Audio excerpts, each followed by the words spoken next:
Problem: a rectangular water reservoir contains 42,000 liters of water. If the length of reservoir is 6 meter and breadth of the reservoir is 3.5 meter, then the depth of the reservoir will be. இப்போ ஒரு rectangular water ரிசர்வியரில் 42,000 litres of water இருக்குது. Length of the reservoir வந்து 6 metre கொடுத்துருக்கு. Breadth of the reservoir வந்து 3.5 metre கொடுத்துருக்கு. இப்போ depth of the reservoir என்னன்னு சொல்லிட்டு கண்டுபிடிக்கணும். இப்போ வால்யூம் ஆஃப் த ரிசர்வியர் வந்து 42,000 லிட்டர்ஸ் ஆஃப் வாட்டர் கொடுத்துருக்கா, அதான் எழுதியிருக்கோம். Volume of the reservoir equal to 42,000 லிட்டர்ஸ்ன்ட்டு.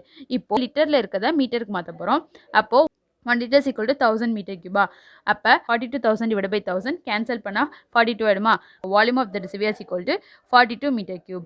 இப்போ டெப்த் ஆஃப் த ரிசர்வியர் தான் கண்டுபிடிக்கணும். இப்போ டெப்த் ஆஃப் த ரிசர்வியரை லெட் ஹச்னு எடுத்துக்க போகிறோம். அதான் எழுதியிருக்கோம். Let the depth of the reservoir be h மீட்டர்ஸ்ன்ட்டு. இப்போ ஃபார்முலா என்னது? Volume's equal length into breadth into ஹச்சா, அதான் எழுதியிருக்கோம். இப்போ லென்த் எவ்வளோ கொடுத்துருக்கு? 6 மீட்டர் கொடுத்துருக்கா, அதான் 6 இன்ட்டு பிரெத் எவ்வளோ கொடுத்துருக்கு? 3.5 கொடுத்துருக்கா, அதான் into 3.5 into depth of the ரிசர்வியரை ஹச்னு எடுத்தோமா, அதான் இன்ட்டு ஹச்னு எழுதியிருக்கோம். இப்போ வால்யூம் ஆஃப் த ரிசர்வியர் எவ்வளோ கண்டுபிடிச்சோம்? 42 மீட்டர் கியூபா, அதான் சப்ஸ்டியூட் பண்ணிக்கோ, ஈக்குவல் டு 42ன்ட்டு. இப்போ ஹச் தான் கண்டுபிடிக்க போகிறோம். H is equal to 42 divide by 6 into 3.5. இப்போ கேன்சல் பண்ணோம் அப்படின்னா 2 கிடைக்கும். அப்போது h is equal to 2 metre. அப்போது depth of the reservoir is equal to 2 metre.